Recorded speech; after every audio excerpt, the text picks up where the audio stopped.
Coming to you from the Spit Studios in Vancouver, British Columbia, Canada. This is the Spit Sports Show. Ladies and gentlemen, I wanted to put a cap on this whole Four Nations Face-Off grand event because it was probably the best thing that has happened for hockey. Definitely this combined with the Stanley Cup final that we got last year with Edmonton nearly coming back from down 3-0.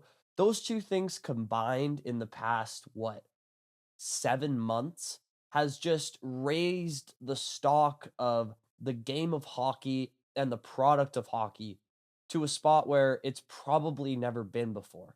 So, with that, I felt that this tournament deserved not only an instant reaction video after the tournament was over and Canada was crowned champions, but I also thought it deserved a recap where I had a couple of days to kind of gather my thoughts and not just run purely off emotion and bring some facts and cogent analysis to the table. So that's what I plan on doing today. I also want to point out the fact that the US, this might have been their best opportunity in best on best men's hockey for the next 10 plus years, but I'll get into that a little later. I want to start with the fact that I am so proud to be a Canadian. So proud. I think we live in the greatest country in the world. Anyone who's ever asked me where I'd want to live, this is the spot. This is the spot. I want to move to California at some point because of the media opportunities there. But I'm so proud to be a Canadian. And what being a Canadian does for me sporting wise is I get to root for a team that feels just inevitable. Like the Chiefs nowadays. It just feels like no matter what happens in the regular season, they're just going to find a way to make it to a Super Bowl and probably win it. The Patriots back in the day. The Dodgers now. I never get to root for teams like that. Ever. I'm a Detroit Lions fan in the NFL. That's my number one team. They stink. Well, they're good now, but for their entire history, they've been awful. Their inevitability has to do with their inevitability of losing. It's on the total opposite side of the argument. I root for the Vancouver Canucks. Exact same thing. There is just no feasible way for me to think, oh, yeah, they're going to get it done because I've never seen them get it done before. But I get to root for Team Canada men's hockey, the greatest hockey nation in the world, undisputedly. They always seem to find a way. And it doesn't matter the circumstances. Like hockey has grown in the US exponentially, even since obviously a couple years ago, but since the 90s, it's been growing more and more. The US has 335 million people. Canada has 40. They have almost 300 million more people than we do. Also, hockey's an expensive sport. This is one of the main reasons why parents kind of avoid hockey in early years in the United States and why it's kind of been a slow game to develop. Equipment's expensive, ice time is not cheap. It's at a premium. You usually have to get up super early in the morning, and the US is richer than Canada. So they have more people. They're way richer, which obviously affects your ability to play the sport.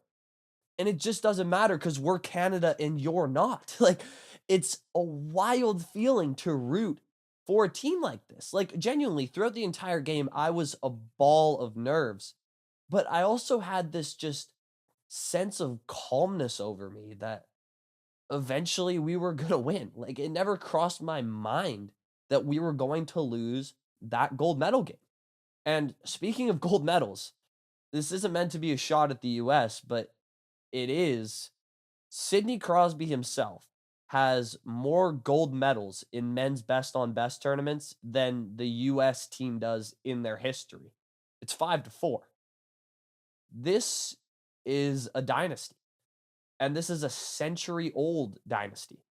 And the fact that they were able to continue this dynasty when the US clearly were the better team on paper, and they were able to do it under the most eyes that this sport has ever seen. This game racked in a high of 9.3 million viewers. That is the most viewed hockey game on ESPN since the Stanley Cup final and before that ever. It's unbelievable what this game was able to do for the sport. And like I said, Canada found a way to win. Now, this was also the most bet on hockey game ever and the most gambled hockey game ever, which is the same thing. My bad. But another thought that I had after this tournament wrapped was, you know that they're going to have international competitions every 2 years now. So it's going to be the Four Nations and then the Olympics and then 2 years. And then you're going to have a World Cup or whatever, or another Four Nations. I don't know. And then another 2 years. But in between those 2 years, they're probably going to have a general all star game. And the way everyone kind of looks at that all star game now is, oh, that's going to be such a letdown because of the height and intensity of this international competition. The all-star game is going to be even worse than it was before. I have a different thought when it comes to that, though. I think that all-star game might be ultra competitive when it comes back because you now have the opportunity to watch these best on. Keep in mind, before I go into all of that, we hadn't seen best on best men's hockey in 10 years. A lot of the best players in the world right now, most of them never experienced what that's like. Now they've seen what these best on best tournaments are and how great these players are. So, why I think that might translate into the All Star game is a Canadian might look at the Kachuk brothers on the US in these best on best tournaments and think, man, I want an opportunity to play with those guys in a best on best. Hey, I see Connor McDavid still looks like the best player on the world, clearly, even when all of the other best players in the world are on the ice. Man, when I get a chance to play with that guy in a best on best, I'm going to try my hardest too because I might never get that chance again.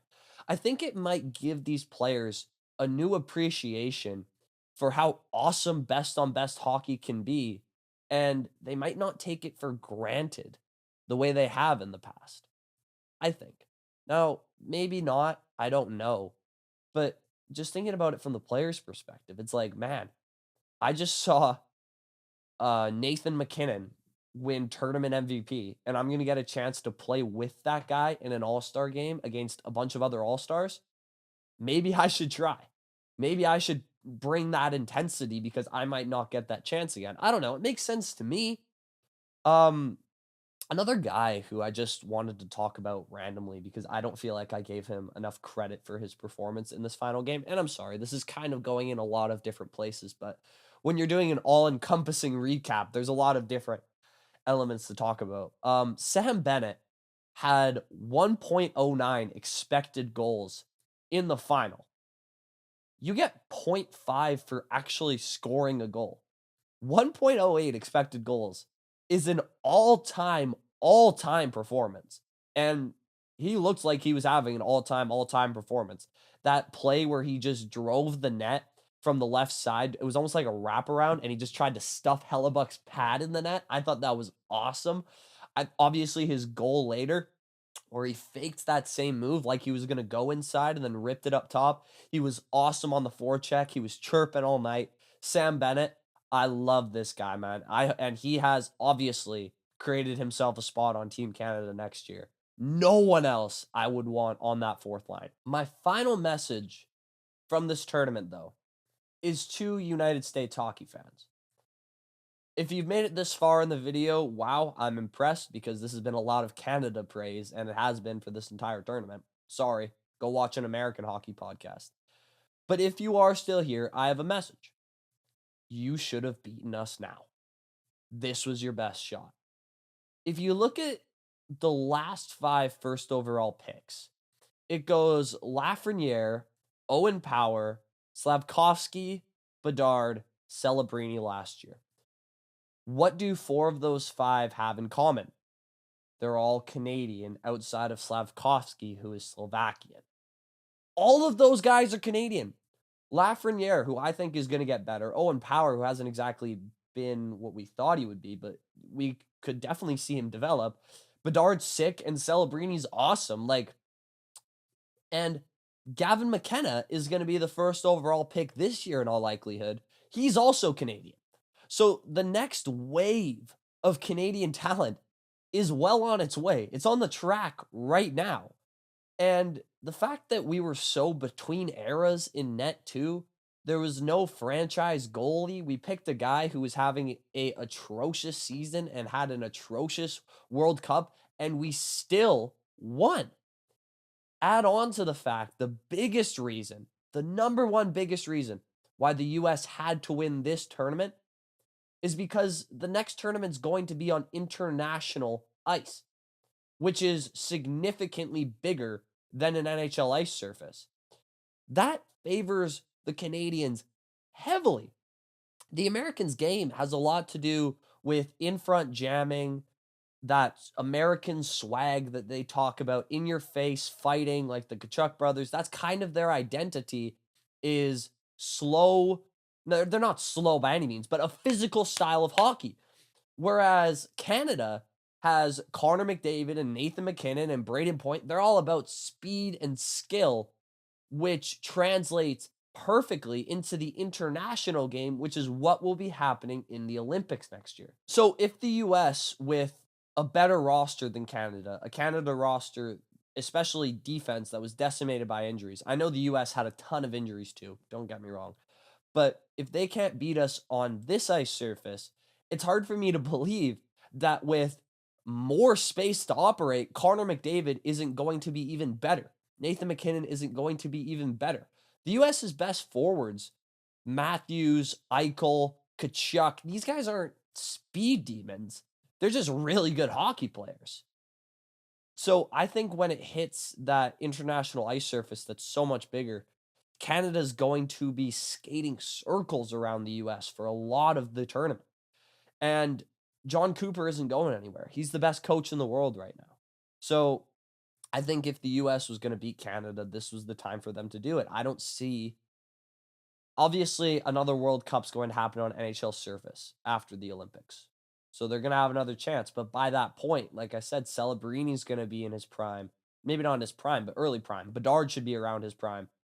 Owen Power should be developed by then. Like, this Canada train has no signs of stopping. And like I said, when you have 335 million people versus 40 million people, it should lean drastically towards this side. But the Canadian hockey culture is just inevitable. We're the best, and we're going to be the best for the near future. Thank you all so much for watching. I want to know, what did you disagree with? What did you agree with? Let me know in the comments below. I am small enough as to where I can read all comments and love doing so. So drop something in there. Leave a like on the video if you enjoyed what you heard today. Please subscribe. Spit Sports Show. Just at over 400 subscribers. Big stuff happening on this channel. And as always, I will see you all in the next. Peace out. Love you guys.